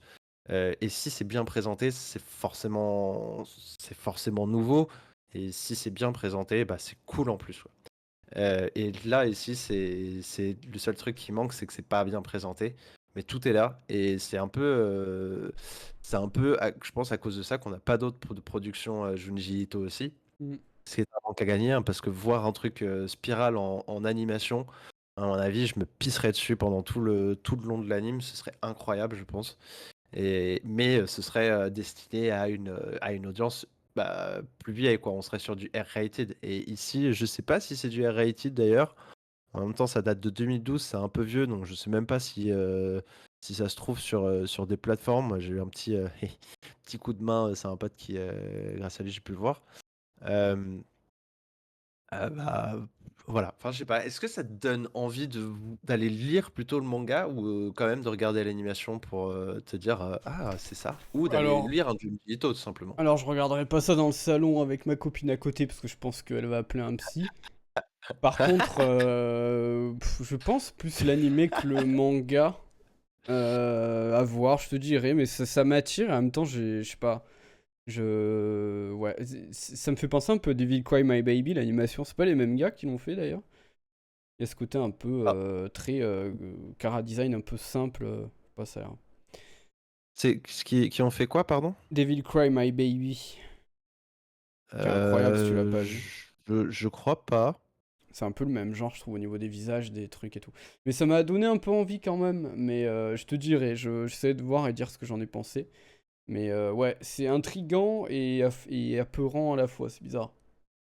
Devilman, pas oui, Devilman Crybaby. Très très Devilman très bon. Crybaby, ouais. C'est pas ça. Ouais, excellent. Non, c'est pas pour répondre, c'est pas le Ok, même c'est un peu réalisateur. la même patch, je trouve, moins joli, mais ça va. Voilà. Oui, il y a un peu de cette idée-là. Ça part avec peu de moyens et ça a essayé de mettre au jour une réalisation de Junji Ito. D'ailleurs, il a participé au scénario de l'animé. Mais comme forcément, en fait, c'est le même scénario, mais c'est juste que c'est adapté en animation et forcément, la scénarisation n'est pas la même. Et ce qu'on se prend, bon, c'est un Ouais. peu. Oh, qu'est-ce que c'est ça? Quoi? D'ailleurs, je préfère, si je devais, même si c'est classique, j'ai préféré le scénario de ça au scénario de Boys Afraid, Ouais, ok. qui est l'un de ses plus gros points faibles. Ouais. Valentin qui nous dit Devilman, traumatisant, en même temps tu l'as vu à 7 ans, oui, c'est sûr. Euh, Ouais, c'est une bonne idée de le voir à 7 ans. Il avait 7 ans et demi. Non, j'exagère, mais bref, bizarre cette famille. Ok. En tout cas, t'as donné envie à certains dans le chat de lire le livre, enfin lire le manga, pardon. Donc c'est cool, c'est cool. Ah bah, franchement, moi aussi, ça m'a donné envie de le lire. Et j'en ai à lire de Junji Ito. C'est vraiment du bon. T'en as lu, toi, ou pas, du Junji Ito? Non, non, non, j'ai pas lu. Moi, je connais que Jojo et Urasawa, tu sais. Euh, voilà. Non, non, mais ça m'intrigue, Et ça m'intrigue. Asadora, tiens, ça m'intrigue, ça. Asadora, Jamais c'est lu. pas fini, non. J'en suis au tome 8 moi, Ah, mais c'est pas fini. 8. C'est très très Ça va, bien. si. En plus, si t'as lu que le premier, le reste n'a aucun rapport. Genre, c'est un truc de fou, en fait. La timeline, elle est complètement... elle est ouf. Mais c'est très très bien. J'en reparlerai aussi quand j'aurai avancé plus. Voilà. Ah, c'est stylé. Je suis en train de penser, je regardais en même temps. Bah, a priori, Junji Ito, il est en train de bosser sur euh, une série animée de cette année en fait. Attends. Là, il est en train de bosser. Là, je Ah, l'appelle. Là, il est au non, non, bureau, là. elle est dessus. Elle est dispo. Elle est dispo sur Netflix. Je vais aller regarder ça. Ça s'appelle Anthologie macabre. Ah ouais, déjà le Ah, apparemment, nom, c'est pas super bien noté, mais ouais, Anthologie sur du macabre. Japanese Tales of the Macabre. Tu vois, on dirait Oh, un oh, film oh. de Burton, quoi. Ok. Bon, bah Oh. cool. Parfait. Est-ce que tu veux qu'on passe à la suite? Ben oui, bien sûr, allons-y. Allez, go, merci Allons sur beaucoup. Road Eh ben, 96. Je suis écoutez, chaud de découvrir un peu cette alors, œuvre. je vais y aller. Ça va être un peu dense, je vous avoue, parce que c'est pas une œuvre facile d'en parler, parce que la mécanique est un peu complexe, mais je vais essayer d'être le plus clair, concis comme d'hab, et parler à peu près 20 minutes, je suis désolé, mais je vais essayer d'être plus court et de comprendre. Si t'as des questions, des interrogations, tu lèves la main, et je répondrai pareil dans le chat. Alors, Road 96, c'est un jeu sorti le 16 août 2021, donc il va fêter ses 2 ans déjà, par DigiXart, qui est un studio montpelliérain, Cocorico comme d'hab, les jeux de Montpellier sont vraiment des bons jeux en général, on se pense à Tinikin et Stray l'année dernière. Road 96, c'est un jeu narratif procédural. Alors déjà, pour contextualiser, vous savez ce que je pense des jeux de Quantic Dream que je trouve très bien réalisés mais extrêmement mal écrits, et les jeux de Supermassive que je trouve très mal réalisés et très mal écrits, mais petit plaisir coupable d'y jouer parce que c'est rigolo entre copains ou en stream et qu'on se marre parce que c'est mal fait. Mais du coup, le jeu narratif est assez bouché aujourd'hui par des gros studios, et il y a Road 96 qui est sorti, petit jeu français qui a le mérite d'être un jeu narratif procédural. Et là, on se dit c'est un peu compliqué parce que la narration c'est censé être linéaire, etc. Avec des choix effectivement, mais procédural, what the fuck. Je vais vous expliquer ce qu'est ce jeu. Il se passe dans le pays fictif de Petria, qui est un régime totalement totalitaire, j'insiste sur le totalement totalitaire, c'est un truc atroce, qui est sous le joug du président Tyrock, comme Jacques Tyrock, mais c'est Tyrock, et qui est clairement, voilà, le mec, c'est les enfants, les ados qui essayent de fuir le pays sont envoyés dans des camps de travail, enfin c'est une abomination, la police complètement corrompue, etc. et tout. Et du coup, les élections approchent. Les élections, c'est 2 mois après le début du jeu, je crois. Et il y a la candidate Flores, qui est soi-disant le nouvel espoir politique, qui va sauver tout le monde, qui veut sortir du totalitarisme, qui se présente. Et vous, vous incarnez au milieu de tout ce bordel un adolescent que vous choisissez au début du jeu. Donc vous choisissez plusieurs ados au début du jeu, ils sont vus de profil, vous n'avez pas vraiment leur visage parce que c'est un FPS, c'est un jeu à la première personne. Et ils sont déterminés par l'argent qu'ils ont sur eux et leur endurance dès le début du jeu. Donc tu peux choisir le gars qui a 10 dollars mais 2 barres d'endurance, qui a 20 dollars une barre d'endurance, ou le gars qui a 0 dollars, 3 barres d'endurance, tu choisis. Et je vais vous expliquer à quoi ça sert. Tu choisis par exemple le deuxième, on va prendre le gars qui a 2 barres d'endurance et 20 dollars sur lui pour faire simple. Tu vas arriver dans un endroit qui est différent pour toutes les parties de tous les joueurs. Enfin, pas tous dans le monde entier, mais si on commence le jeu en même temps, il y a des chances qu'on commence pas au même endroit. Tu vas commencer au sud du pays, ça peut être dans une station essence, une station avec des caravanes et plein de PNJ, au bord de la route avec quelqu'un qui a un problème avec sa voiture. Tu peux commencer dans un bus, dans un taxi. Il y a plein de manières différentes de commencer une run. Pour faire simple, on va dire, moi j'ai commencé, je vais vous raconter mon histoire dans ce magnifique jeu. Hop, moi j'ai commencé dans une espèce de ZAD, on va dire, où il y avait plein de caravanes avec des gens qui vivaient là. Et voilà, donc j'ai commencé là, donc je suis arrivé avec ma petite vue FPS dans cet endroit-là, avec mes deux barres d'endurance et mes 20 dollars en poche. Et ben en fait, tu vas pouvoir faire plein de trucs, tu vas pouvoir parler à plein de PNJ qui vont te donner des informations, des contextes sur le monde. Tu peux taguer les posters des candidats politiques Flores ou Tyrak pour influencer les votes dans le jeu. Tu peux faire ça tout le long du jeu, c'est assez stylé, ça va influencer la fin évidemment. Tu vas pouvoir par exemple fouiller les poubelles pour te faire un peu d'argent. Tu vas pouvoir aider des PNJ qui ont besoin d'objets ou qui cherchent des trucs. Tu vas pouvoir essayer de voler de l'argent pour t'acheter plutôt la caravane qui va te faire te reposer et gagner 4 barres d'endurance, ou dormir dans un carton et gagner qu'une barre d'endurance, etc. Il va se passer plein de choses, tu vas faire la rencontre de personnages. Il y a 8 PNJ clés dans le jeu que tu vas recroiser très souvent, quels que soient tes runs, et que tu vas faire évoluer leur histoire, un peu comme un persona, tu vois, genre plus tu les vois, plus ça développe leur histoire, plus ça fait avancer l'histoire principale. Et ensuite, le lendemain matin, tu te lèves et tu as le choix entre continuer ta route. Une route jusqu'à la frontière, c'est entre 5 et 6 événements. Soit tu continues en autostop, soit tu prends le taxi, soit tu prends le bus, soit tu vas à pied. Évidemment, chacun de ces choix va influencer sur l'endurance que tu vas utiliser pour arriver à la deuxième étape. Moi, j'avais décidé de prendre le taxi. Je monte dans le taxi, et là, le chauffeur de taxi commence à me parler. Le gars est méga chelou, il y a une barre qui apparaît, une barre de tension, et si tu lui poses les mauvaises questions ou que tu poses trop de questions et que tu l'énerves, il s'arrête, il veut te flinguer en gros, tu vois. Donc faut faire super gaffe à ce que tu vas répondre. Donc t'es déjà dans une méta où potentiellement tu peux crever dès le début de ta run. Donc moi j'ai réussi à calmer le jeu, il m'a laissé au bord de la route, il est parti, j'ai continué à pied, j'ai perdu 2 barres d'endurance. Je suis arrivé dans une station essence, où là, j'ai travaillé pour un gars qui m'a exploité à faire des pleins. Donc il y a plein de mini-jeux à tout le long du jeu. Genre il fallait bien donner la bonne essence et la bonne quantité à la personne qui demandait de l'essence. Si tu fais une erreur, le gars il te gueule dessus, il retient sur ta paye. Là, t'as la police qui arrive et qui se demande ce que tu fais là, parce que les adolescents sont pas censés essayer de fuir le pays. T'essayes soit d'échapper à la police, donc à encore un événement, soit tu cours, soit t'essayes de mytho, etc. Tu montres les bons papiers que t'as volés avant. Il y a plein de manières de s'en sortir. Et tu vas continuer le jour 3, etc. etc. Jusqu'à arriver à la frontière. Et la frontière, ce qui est hyper intéressant, c'est que tu as plusieurs manières d'essayer de passer la frontière, mais aussi plusieurs moyens de te faire choper ou de crever comme une merde parce que tu as fait les mauvais choix. Moi, par exemple, j'avais décidé de passer par un tunnel. Il y a un gars qui m'a dit c'est 40$ pour passer par le tunnel. J'ai fait bah ok, je vais payer les 40$. J'avais pile ça sur moi et je suis arrivé dans un tunnel qui m'a permis de fuir le pays. Mais tu peux essayer de te cacher dans un camion, tu peux essayer de passer par la montagne, etc. Il y a plein de manières de passer la frontière. Une fois que tu as réussi à passer la frontière ou que tu es mort, tu vas prendre le relais avec un deuxième adolescent qui part le lendemain où le premier est arrivé, qui part aussi du sud des pays et qui va revivre 5 étapes différentes à chaque fois, avec des événements et des personnages différents, sachant que tu vas trouver sur ta route des compétences, par exemple le piratage, le crochetage, etc., qui vont vachement t'aider de plus en plus dans tes runs. Ça, tu les conserves pour tous tes personnages.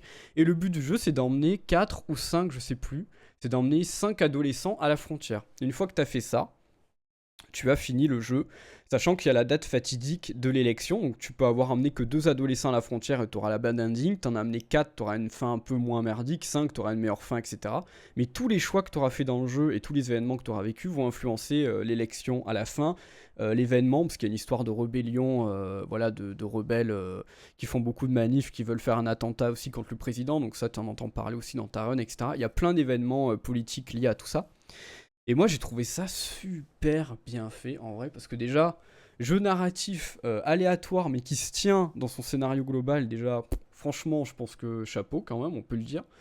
Il y a vraiment des mini-jeux et des passages que j'ai trouvé vraiment cool. Il y a vraiment des personnages secondaires qui sont cool aussi. Par exemple il y a une flic qui est dégoûtée de devoir embarquer des gamins qui veulent aller à la frontière, parce qu'elle, clairement, tu vois que ça la pèse de le faire, parce qu'elle a un fils, mais elle n'a pas le choix.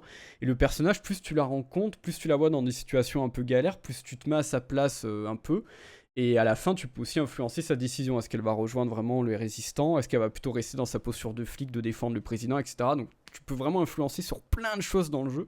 Influencer sur les élections, sur les choix des personnages. Et j'ai trouvé ça vraiment super cool. C'est un jeu que vous pouvez trouver à 6 balles en ce moment sur le PSN et pas très cher sur Steam. Et que je vous conseille absolument. Il faut à peu près 1 heure pour arriver à la frontière. Donc c'est un jeu qui se finit en 5-6 heures. En vrai, c'est pas très long, mais beaucoup plus si vous voulez un petit peu plus le compléter ou voir toutes les possibilités possibles. Vraiment, Zouzou, jeu que je te conseille, hein. Si tu veux voir un bon jeu narratif qui va te changer des Quantic Dream et autres schnapseries, vraiment très bien. Si on meurt beaucoup, il se passe quoi?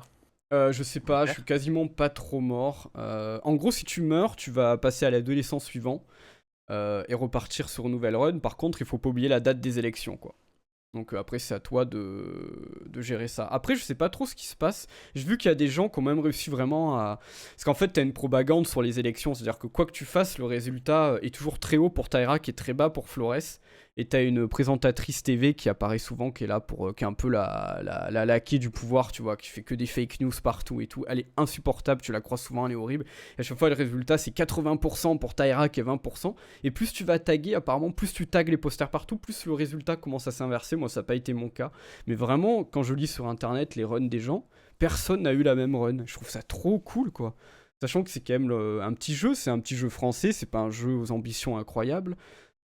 J'ai pas trop parlé techniquement, c'est un peu pas ouf parce que c'est le moteur Unity pour de la 3D en ambition cinématographique. C'est pas le meilleur choix de moteur, mais je pense qu'ils ont pas eu le choix par rapport aux compétences et aux peu de personnes qui travaillent dessus. J'aimerais bien que le prochain jeu soit avec un moteur un peu plus consistant. Unity, je trouve ça vieillit un peu. C'est mon avis. Après Unity, tu fais des très belles choses, mais la 3D, c'est pas ouf. Mais vraiment, je vous conseille vraiment ce jeu et voilà, il y a un reportage sur France TV sur le studio. Bah, je l'ai pas vu, Augustin, mais j'irai absolument le voir parce que vraiment c'est fascinant. Et ils se disent voilà être inspirés de Tarantino, ce qui est vrai dans beaucoup de dialogues un peu loufoques, et des films des frères Cohen, ce qui est vrai pour le côté road trip, parce que les décors que tu vois, c'est vraiment les décors du jeu, c'est vraiment un long pays désertique énorme. Et il y a aussi un petit truc que je vous ai pas raconté, c'est la transmission, c'est-à-dire que vous pouvez, à chaque fin de run, quand vous arrivez à la frontière, cacher votre argent sous un rocher, qui vous servira pour la personne d'après qui va tomber sur votre argent. Donc il y a un peu ce côté transmission entre les adolescents que je trouve magnifique, qui est un petit peu en mode on est tous dans la même galère et on se bat tous ensemble pour fuir le pays. Et vous pouvez aussi appeler votre famille avec des cabines téléphoniques et c'est très différent. Vous pouvez avoir des familles qui disent tu nous manques, on espère que tu vas pouvoir fuir le pays. Il y a d'autres parents qui sont en mode on te parle pas, dégage, t'es pas notre fille, tu vois. Donc tu vois un peu les contextes familiaux des adolescents et tu comprends un peu pourquoi ils fuient aussi le pays. Vraiment, le jeu est très bien dosé là-dessus. Et en plus, vous trouvez des cassettes audio de musique, dont Walking in My Shoes et Personal Jesus de Dépêche Mode. Donc autant vous dire que le jeu est goldé. Mais au-delà de ça, non, non, très, très belle surprise pour moi. Pour le prix, j'ai vraiment piffé le jeu parce que j'en avais entendu parler. Et j'ai trouvé ça, je trouve que ça se tient quoi. Alors vraiment, il y a des petits moments où tu peux avoir des petites séquences qui se répètent un peu, des événements. Tu vois, le jeu, il va pas trigger des événements très intéressants parce que tu as déjà bien avancé une histoire. Mais vraiment, c'est tellement des petites séquences courtes, entre 5 et 10 minutes, que tu vois, c'est jamais trop blasant, trop relou à faire. Et ça se tient vraiment. Moi, je dis chapeau parce que franchement, c'est un scénario vachement plus complexe à mettre en scène et à te sentir impliqué en tant que personne qui fait le choix en tant que joueur que trois quarts des productions Quantic Dream AAA qui se vendent 80 balles ou avec des scénarios dignes d'Inspecteur Derrick, quoi. Donc vraiment, je vous dis, très très bon jeu de 96. Surtout pour le prix, n'hésitez pas, il est sur toutes les plateformes, sur Switch, sur PC, PS, tout ça. Donc allez-y. Très très bon jeu. Voilà, donc désolé c'était un peu long parce que la mécanique est compliquée, mais je voulais vraiment bien expliquer le truc et donner envie. Voilà. Ah, j'ai Bah écoute, influencé. J'ai influencé Louis Labrocan. Très bien, très bien. ça influence, c'est bien. Toi, ça Ouais, te non, donne envie. ça a l'air cool. Moi, qui suis pas. Ça fait longtemps d'ailleurs que je me suis pas fait des jeux de ce genre-là, en point and click ou en road trip gaming. Mais ça a l'air cool. C'est vrai que en voyant les images, je me disais, ouais, c'est vrai que ça a pas l'air très joli, mais je regarde un peu les vidéos à côté. Oui, la DA sauve le Il y truc, a ouais. l'ADA, voilà, l'ADA, elle Mm. rattrape pas mal les défauts de graphisme, Et puis vraiment, j'insiste, il y a notamment. plein de mini-jeux. D'ailleurs, j'ai vu qu'ils ont sorti un nouveau jeu que j'ai pas fait, qui se fait un peu saquer par la presse, malheureusement. Mais vraiment, il y a plein de mini-jeux, quoi. T'as un espèce de shoot à un moment, t'as des bornes d'arcade où tu peux jouer, t'as un Pong, t'as un espèce de, tu sais, le jeu du palais, là, que t'as dans les bowling, là, où tu dois... T'as ça, t'as plein de mini-jeux qui arrivent selon les conséquences. Donc vraiment, ils ont bien taffé, quoi. Je rappelle que c'est un petit jeu français de Montpellier, c'est pas un gros studio. Mais en termes d'écriture, c'est solide. Franchement, c'est solide, surtout qu'ils se sont mis une énorme contrainte qui était la narration procédurale, qui est vraiment pas un exercice évident, quoi. Donc très bon pari. Et Gunter Strike, oui, tu m'avais dit que la démo, t'avais un peu... Enfin, t'as eu une très mauvaise expérience de la démo. Je comprends. Après la démo, je sais pas si c'était toujours la même chose ou pas, mais moi en tout cas, ma run était cool. Après, j'insiste, la rejouabilité est pas incroyable. Quand vous avez fini le jeu, vous n'avez pas forcément trop envie de refaire le jeu en New Game Plus pour voir les séquences que vous n'avez pas eues. Parce qu'en vrai, vous allez retomber sur les mêmes séquences au bout d'un moment. Et bon, c'est pas ouf quoi. Franchement, je vous conseille juste de faire l'expérience une fois, vu le prix du jeu, et vous le refaites dans quelques années si vous avez oublié quoi. Mais voilà. Nice, ok, Oh, ça a cool. l'air plutôt cool. Ça m'a fait un peu penser à Firewatch quand j'ai regardé j'ai vu les premières Oui, images. oui, un peu. C'est vrai que c'est un peu le. Ouais. Ouais. Un peu En tout. un environnement un peu similaire, quoi. Mais du coup, je sais pas pourquoi ça m'a un peu raccroché à ça, le chara design, enfin la direction artistique plutôt globale. Mais ouais, ça a l'air plutôt cool. Bon, pour le coup, je t'avoue que je mettrais pas 20 € tout de suite dans le jeu, mais potentiellement, je peux le mettre de côté Les grandes chances que je me le mette, je me le fasse plus tard, quoi. Gunter qui me dit Alors, assez t'expliques sympa. bien. Moi j'ai l'impression que c'était hyper confus, mais tant mieux alors. Non, ça Mais, va, mais t'étais sur une bonne ligne. surtout que j'ai rien préparé. Autant Tokyo, j'avais un peu préparé, autant. Ok, le Kabuki Bonap. Tu peux juste rester pour le vote si tu veux, Salut. c'est dans 1 minute. On peut repasser, moi j'ai terminé. On va repasser sur la scène du lobby. Et je vais vous envoyer un petit sondage pendant qu'on papote. Et vous allez pouvoir voter pour l'œuvre qui vous a le plus donné envie. Je lance le poll. Vous faites 1, 2, 3, 4, comme d'habitude. Et en attendant, bah merci en tout cas Zouzou, moi les acharnés vraiment, autant Gyo Tokyo Fish, pas sûr d'y jeter un œil tout de suite, autant les Ouais, acharnés, tu m'étonnes. les acharnés tout court, j'arrête pas de dire les acharnés, en même temps ils ont mis un S, donc bon voilà. J'ai vraiment envie de commencer ça ASAP, comme disent les gens des Startup Nation. Vous pouvez faire 1, 2, 3, 4 dans le chat, hein, n'hésitez pas. Mais tu m'as bien donné envie avec acharné. Je savais que j'allais, je pense, kiffer de toute façon, mais je savais pas trop de quoi ça parlait, donc c'est cool.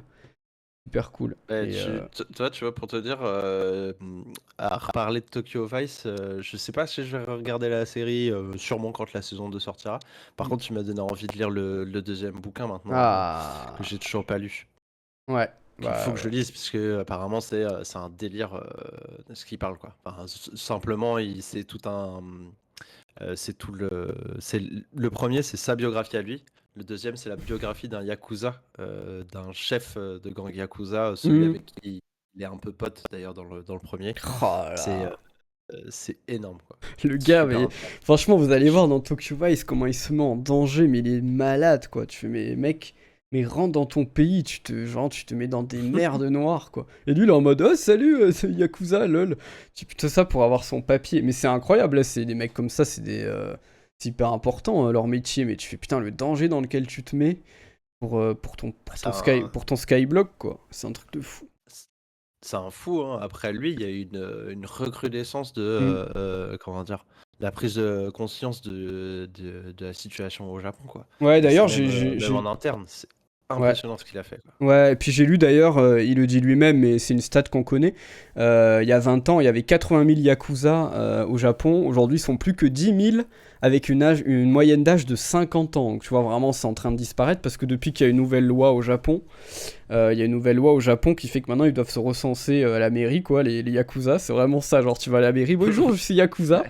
Et si tu le fais pas, bah, c'est finito, tu vas en tôle. Et du coup, bon, bah, le métier, on va dire, la pratique du yakuzisme, le mec il invente des mots, disparaît petit à petit. Et voilà. Et je trouve qu'on comprend vraiment bien leur business dans la série. C'est assez, tu vois vraiment les mecs ce qu'ils font, quoi. C'est on investit dans ton business que tu peux. En fait, c'est un petit peu des incubateurs de talents des startups, mais en mode si tu payes pas tous les mois, on te casse les genoux, quoi. Mais ça reste C'est clairement ça, hein. ça reste des incubateurs un peu pas trop safe, quoi. Et c'est pour ça que j'aime pas Bah, la c'est Startup pour ça Nation, que t'aimes c'est pas dangereux. quoi? Pas que j'aime pas la Startup Ah, Nation, c'est dangereux, quoi. C'est un peu des Yakuza, en fait. c'est que des yakuza. Imagine. Ah, mais c'est vrai que c'est des. Bah, en plus, c'est une forme de crime organisé qui a rien à voir avec aucun autre dans le monde Ouais. et où c'est celui qui a comment dire, un modèle hiérarchique parmi plus compliqués à briser.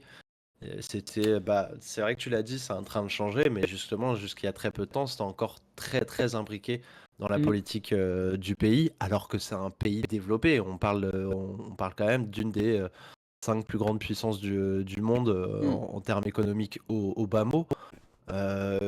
Qu'ils en soient encore à être dirigés autant par de la mafia, c'est étonnant quand même. Alors que ce qu'on sait, c'est que la mafia, généralement, elle gère des pays plutôt pauvres ou qui ont un passif par rapport à ça. Je pense notamment à l'Italie ou encore Mm. au Liban, tu vois, c'est des pays qui sont grave Ouais. dirigés par du crime organisé parce que l'État n'est pas en mesure de faire ce qu'il faut, Après, de c'est gérer la pareil, situation tout simplement. au Japon, de Ouais. toute façon, je pense qu'ils avaient réussi à s'insérer dans les plus hautes sphères, et du coup, c'était baisé, quoi. Tu peux pas lutter, tu vois. C'est toujours pareil, hein. Ouais. Mais, Ouais, il y a sûrement un peu de ça. Après, il doit puis, y avoir le côté japonais, donc très, très disciplinaire, qui fait que l'État n'a pas vraiment de problème avec eux, c'est plutôt un avantage, je sais pas. ouais, ouais, et puis, non, mais ouais, en tout cas, c'est passionnant de voir cet aspect-là. Après, il faut dire aussi que Kazuma, Kiryu dans Yakuza, il gère quoi. C'est pour ça que les Yakuza avec rapporté aux jeux vidéo. Non mais voilà. Non mais cool. En tout cas, c'est un Yakuza, on aurait pas eu les jeux Yakuza. Donc juste pour ça, déjà, merci les Yakuza. S'il y a des Yakuza sur ce stream, merci pour le jeu Yakuza. Voilà. C'est clair. Bah, Très moi, très je vous beau. dirai merci quand je l'aurai commencé et fini. Bah, d'ailleurs, c'était ça que j'aurais dû streamer aujourd'hui si on n'avait pas fait le pop. Je Lequel? vais le commencer, Like a Dragon. Ah, c'est le meilleur, Like a Dragon. Franchement, je le dis Euh, souvent, hein, moi j'ai découvert les Yakuza. Bon, moi j'ai découvert les Yakuza avec Judgment, c'est un peu bizarre. Qui sont vraiment mes jeux préférés du studio, surtout Lost Judgment, j'ai surkiffé. Tu vas vraiment voir la différence quand tu fais Judgment et que tu lances Yakuza après. Bah, Yakuza 1 ou 0, tu fais ah ouais, putain, je me prends 45 ans dans les dents en termes de gameplay, c'est difficile. Bah après, ils sont bien, mais bon, là, le gameplay est pas hyper incroyable. Par contre, les Judgment, c'est max, et Like a Dragon, bah, c'est genre le délire, pousser tous les curseurs au max en termes de délire, d'écriture, de... Il est incroyable. Déjà, juste de changer le job de tes personnages au Pôle emploi, est-ce que tu peux faire plus classe que ça, quoi? Ouais. Tellement stylé. Voilà. Je sais pas. Je Tu te peux dis. peut-être mettre, je sais pas, David Bowie sur le corps de Vin Diesel. Oh Ce ouais, sera ah, ultra classe. putain, ouais, c'est vrai, putain, non merci. Ne faites pas ça. Oh là là. Sans Pablo, pas de Narcos. Bah oui, exactement, Counter-Strike, voilà, c'est exactement ça. Ouais, Envie de te dire. et pas de jeu Narcos, ça. Oui, T'as c'est t'as vrai. testé le jeu Narcos? C'est quoi le jeu Tu Narcos? l'as- Bah, bah, je sais pas si je t'en ai déjà parlé. Bah, j'en profite un peu parce que c'est une petite pépite en soi que j'ai découverte et qui m'a fait assez kiffer. Netflix aujourd'hui, si t'es abonné et que tu vas sur le Play Store, tu peux avoir accès à tous les jeux de Netflix qui sont, jusqu'à maintenant, j'en ai testé pas mal. Aucun ne sont des gachas, donc t'as pas besoin, il n'y a pas de notion d'argent, il n'y a pas de publicité non plus dessus. Donc c'est juste un jeu. C'est vraiment juste un jeu mobile. C'est parmi les premiers jeux mobiles auxquels je joue depuis très, très longtemps. Ah Et du coup, c'est oui. super cool parce que tu l'applis juste pour jouer. Tu ne dis pas, bah, faut que je gagne des niveaux, faut que j'ai Ah plus de ok. cristaux. Est-ce que je mets 9 € ou pas aujourd'hui dedans? Enfin, tu vois, ce genre de question qui fait que c'est tellement le cancer Mm. finalement le gaming. Et ça, alors, en fait, c'est cool ce qu'ils ont fait avec Netflix parce que bah, tu payes pas le jeu et c'est c'est vrai, juste ouais. comme tu payes ton abonnement, t'as accès à Ah ça. bah tu vas te faire copain avec Counter-Strike. Salut The Big Gameowski, comment ça va? Counter-Strike défend corps et âme à chaque stream et le Netflix. Moi, en vrai, il faut vraiment que je teste. Je vous avoue que je joue pas beaucoup sur mon téléphone, c'est le problème. Mais j'ai vraiment envie de tester, ouais. Bah là, je peux te conseiller un jeu pour commencer et te familiariser avec ce petit univers en soi, enfin ce sous-univers. C'est .py, P-O-I-N-P-Y. Et c'est un jeu très très sympa, ultra simple. Ça prend, je l'ai fini en, je pense, 2 ou 3 heures de jeu. Mais très très sympa. Franchement, j'ai adoré. J'étais là, waouh! J'avais vraiment l'impression de rejouer, enfin la même sensation que quand j'avais joué à Doodle Jump. Première fois que j'ai joué à Doodle Jump, je me waouh, c'est bien les jeux mobiles, c'est rigolo, c'est un peu addictif, Comment il y a t'écris une bonne ça? mécanique. Hein? Comment t'écris ça? P-O-I-N, point, comme un point, à la place du T, tu finis par P-Y, point pi. Ah, point pi. Allez, Et c'est installé, je vais c'est un tester. petit jeu ultra simple, et j'étais là, genre, c'est bien en fait. Pourquoi du coup Et il je m'amène suis sur le Play venu. Store? C'est quoi l'intérêt? Bah, en fait, ton app, Hmm. dans tous les cas, elle est accessible Ah, via le ok. Play Store, ce qui est normal. Ok. C'est le moyen Oui, de oui, pouvoir ok, avoir ok. une app si ce n'est le cas. Et c'est juste, tant que tu es connecté à ton Netflix sur ton téléphone, bah, tu peux avoir accès au jeu. Sinon, tu peux pas. Et franchement, Nice. bah, tu as 2-3 jeux comme ça qui sont plutôt cool. T'en as d'autres, je les conseillerais moins, donc j'en parlerai pas, je parlerai juste de celui-là pour le moment. Et bah, ça fait un peu la diff, quoi, et c'est cool. Je sais plus pourquoi on était parti. Je suis parti là-dessus. T'inquiète, c'est la fin d'émission, on est toujours détente. N'oublie pas de voter, hein, c'est encore actif le vote. 1, 2, 3, 4 pour. Salut Roboine, Roboine, pardon. 1, 2, 3, 4 pour ce qui vous a donné le plus envie, parce que là on a une égalité, c'est un peu nul. Il faut vraiment qu'il y ait un gagnant, sinon on coupera pas le stream. Et on va continuer les questions habituelles. Zouzou, quelles sont tes plus grosses attentes culturelles des prochaines semaines avant le prochain pop qui aura lieu dans 8 mois et demi? Waouh, ça Et fait ouais. beaucoup de choses à voir. Et attends, j'ai pas vu le. Ah, mais parce qu'en vue modérateur, je les vois pas le Non, c'est sondage. sur la scène, c'est sur la scène. Ça passe pas par Ah, Twitch. d'accord, il faut que je le mette dans C'est un le. organisme Ah, de oui, d'accord, sondage c'est ça. différent. C'est un organisme, c'est ceux qui font les élections présidentielles, tout ça. Voilà. Ah, Tokyo Vice qui gagne pour Euh, l'instant. Tokyo Vice qui gagne. Ouais, ça m'étonne pas, il y a quand même Ah beaucoup non, parce que derrière. Gunter voulait mettre Gyo, je crois. En fait, Gyo doit gagner, je pense, du coup. C'est bizarre, vous êtes vraiment des psychopathes. Zebi et Moski, ça m'étonne même pas qu'ils votent Gyo Tokyo Fish. Ah là là là là là là. Bref, donc du coup, pardon, ouais, Bref, tes pour te attentes, ouais. dire. Ouais, t'inquiète. Alors, pour te dire, là, mes attentes, j'en ai pas mal. J'attends avec impatience le prochain Spider-Man animé, bien sûr, hein, l'animation Across the Spider-Verse. On a pas mal parlé. Je suis très curieux de voir Redfield. Je suis très curieux de voir ce que ça donne. J'ai peur, mais je suis très curieux. Mm. Asteroid City, toi aussi, hein, ça, bien sûr. Oui. Et, euh, j'ai. Et sinon, on en avait déjà parlé tout à l'heure. Bah, j'attends avec impatience Diablo 4 pour pouvoir m'y mettre à fond dessus et voir ce que ça donne. Et voilà, c'est pas mal de trucs pour lesquels j'attends. Après, il y a d'autres trucs, surtout sur de la série. Bah là, petit pincement au cœur avec mince, les grèves des scénaristes Oh putain, ça, faut à Hollywood, justement, on qu'on en en parlait. parle, ouais. Bah, Ouais. il y a House of the Dragons qui est la série qui fait mal de me dire que la saison 2 va se terminer, quoi. Surtout que maintenant, je sais ce qui se passe après. Je veux voir comment est-ce qu'ils vont le mettre en œuvre, tu vois. Je me dis, je veux savoir Ouais, comment est-ce qu'ils vont putain. réussir à faire l'adaptation, parce que plus j'y pense avec du recul, et je me dis, en vrai, la saison 1, elle est bien, quoi. C'est une bonne Mais c'est trop adaptation. bien, moi Et j'ai c'était adoré. difficile. Franchement, c'était difficile à faire comme Mm. exercice parce que le bouquin, moi perso, je le kiffe pas énormément. Il écrit très bien, mais j'aime pas la narration. Ouais. C'est un bouquin type historique, Moi j'aime mais pas, de toute semi-historique façon. où. T'aimes pas l'écrivain, toi? Ouais, j'aime pas. Enfin, j'adore ces Globalement? histoires, mais j'aime pas son style. C'est chiant. Il met 1 heure à parler d'une forêt. C'est bon, on sait qu'il y a des arbres, des écureuils, quoi. Il met 8 pages pour te dire, oh là là, putain, c'est bon. C'est. Alors moi, c'est pas sur son descriptif qui me dérange, c'est sur sa construction du Mm. scénario. Mais pareil que toi, j'arrive pas à accrocher l'auteur. J'ai essayé pour l'instant, j'essaye, je continue, mais j'aime pas trop l'auteur. Par contre, c'est vrai que comme je suis complètement d'accord avec toi, les histoires qu'il écrit, elles sont super sympas. Elles sont très stylées. Et en plus, les adaptations, là, bah, ça donne du plaisir aux yeux, quoi. Gunter, Voilà, voilà. Gunter qui Et dit qu'il toi, aime pas qu'est-ce lire. Gunter qui dit qu'il aime pas lire. Tu lis l'Assassin Royal, Gunter, ça te redonne envie de lire toute ta vie. Voilà, c'est ce qui m'est arrivé. J'avais arrêté complètement de lire, j'ai découvert ça. Et maintenant, je fais que lire. C'est genre, ça m'a redonné l'amour de la lecture, ce livre. Même ça me l'a donné parce que je l'avais jamais eu en vrai. Ben moi, du coup, bon, mes plus grosses attentes, évidemment, c'est dans 48 heures, même pas. C'est évidemment le Zelda, j'en peux plus.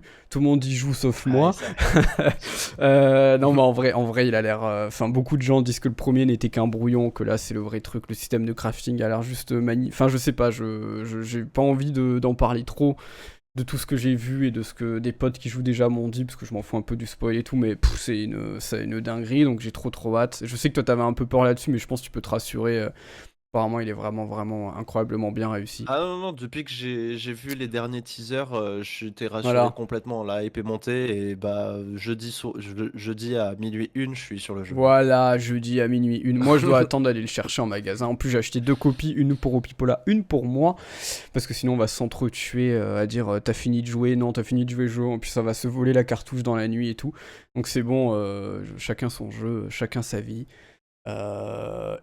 Sinon, qu'est-ce que j'attends? Bah, en vrai, FF16, ça commence à monter un peu. Ça me fait chier parce que si vraiment le jeu n'est pas bon, là, vraiment Square c'est finito, je leur donne plus un centime.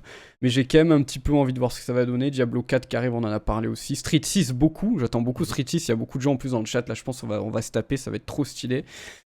Et puis quoi d'autre sinon que j'attends? Cinéma, oui, le Wes Anderson en priorité. Le Dune, hein, le trailer qu'on a vu, bon c'est dans un moment, mais le trailer est là. Et ça a l'air stylé. La partie 2 de Dune. Et oui, pour reparler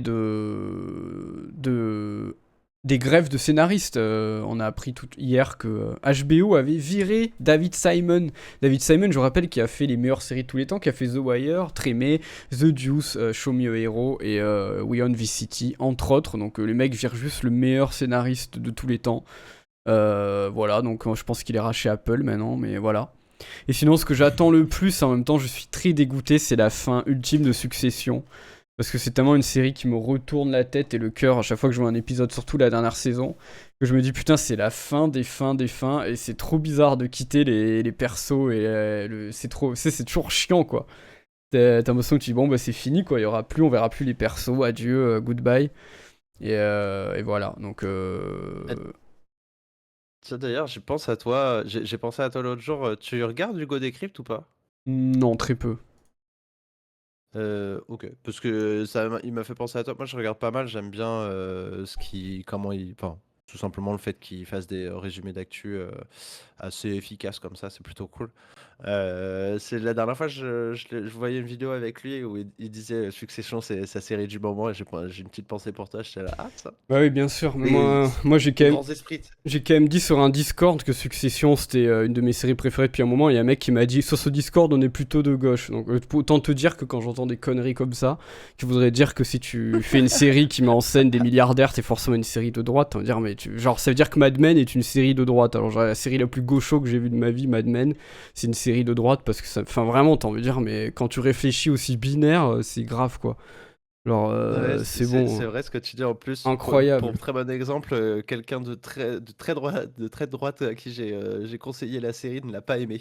Voilà, tu vois, bah oui. Pour des raisons Bah oui, évidentes. ça se fout de leur gueule tout le temps. Bref, non, Oui, mais oui, c'est de c'est. l'exagération de ouf. Bah oui. Bah, Et puis c'est du surtout racisme. que Succession te montre les conséquences de cet empire-là sur la vie des gens autour. Enfin bref, c'est brillant, Mm. Succession. À un moment, je vous assure, j'en ai déjà parlé plein de fois. Euh...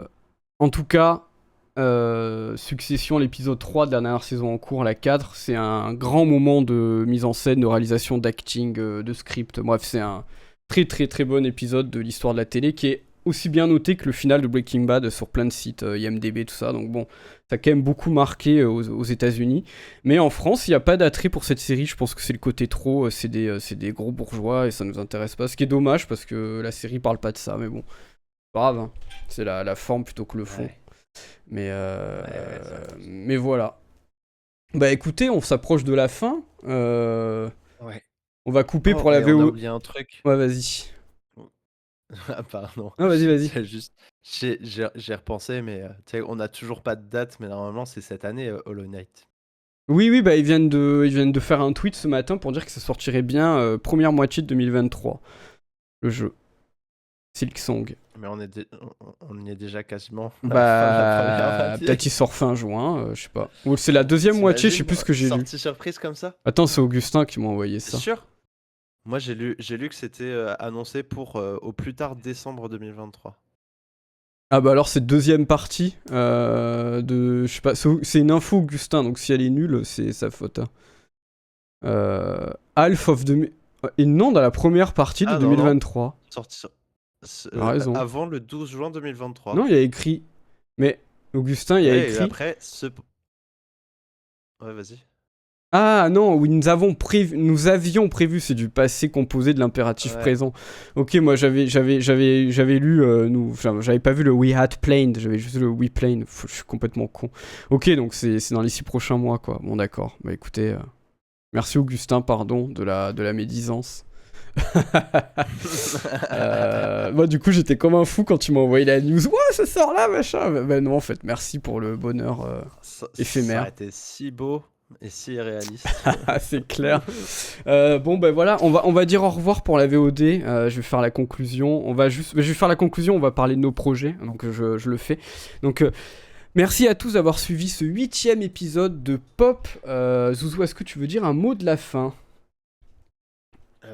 Bah, Tokyo Vice qui gagne, c'est une belle victoire. Je m'avoue vaincu. Ah, C'est une victoire de Lazaretto pour ce soir, mais voilà. ce n'est que partie remise. Aïe, aïe, aïe, c'est que Je partie viendrai remise. avec un sacré train, hein. T'inquiète pas, Ah là là. un train en forme de bulle, Bon, on en forme va. de balle. C'est clair, Euh, c'est clair, c'est clair. Et pour info, avant de quitter, je vous précise, on a 2 émissions qui arrivent. On va relancer le format mini-pop, enfin créer le format mini-pop. On va faire comme on a fait ce soir, sauf que au lieu de parler de 4 œuvres, on va parler que d'une œuvre. Donc ce sera sûrement des petits streams d'une demi-heure dans mes streams ou ceux de Zouzou, on verra. D'ailleurs, suivez Zouzou. Qui sera du coup dédié à Mario le film, parce qu'on a plein de trucs à dire et qu'il est encore en salle, donc ce sera le moment. On va essayer de faire ça semaine pro si tu peux, je pense. Et évidemment, Speed qu'on vous promet depuis très longtemps. temps qui va arriver. On fait les derniers tests. On a peut-être trouvé un bon moyen de faire ça correctement. On a des petites recherches techniques à faire. Je vous rappelle, Speed, ce sera 2 joueurs qui s'affrontent sur un jeu vidéo à celui qui arrive le premier à une étape précise du jeu, côte à côte, avec 2 écrans splittés. Et ce sera Sekiro le premier jeu, avec le premier qui battra Gyobu, le boss à cheval. Sachant que Zuzu et Silver qui vont s'affronter connaissent Sekiro mais n'y ont pas joué depuis longtemps. Et le but plus tard, ce sera carrément de faire Speed sur des jeux que personne ne connaît, enfin que les 2 runners ne connaissent pas. Donc il y aura un petit peu l'effet découverte en plus de la run qui serait l'inverse d'un speedrun, mais je trouve ça assez marrant de voir comment, tu vois, comme ça tout le monde part à égalité, on est frais, on connaît pas le jeu, c'est celui qui appréhende le jeu le plus vite, qui l'apprend le plus vite, qui va gagner. Et ça c'est stylé. Donc dès qu'on peut faire cette émission, on vous prévient bien à l'avance, que j'espère qu'il y aura un peu de monde à celle-là. Et voilà, on vous remercie. Merci beaucoup Zouzou d'avoir été là. On se rejoint pour un prochain épisode bientôt. Et je te laisse dire le dernier mot de la fin avant de couper. Silksong, bonne nuit. Bye bye, bonne nuit, ciao.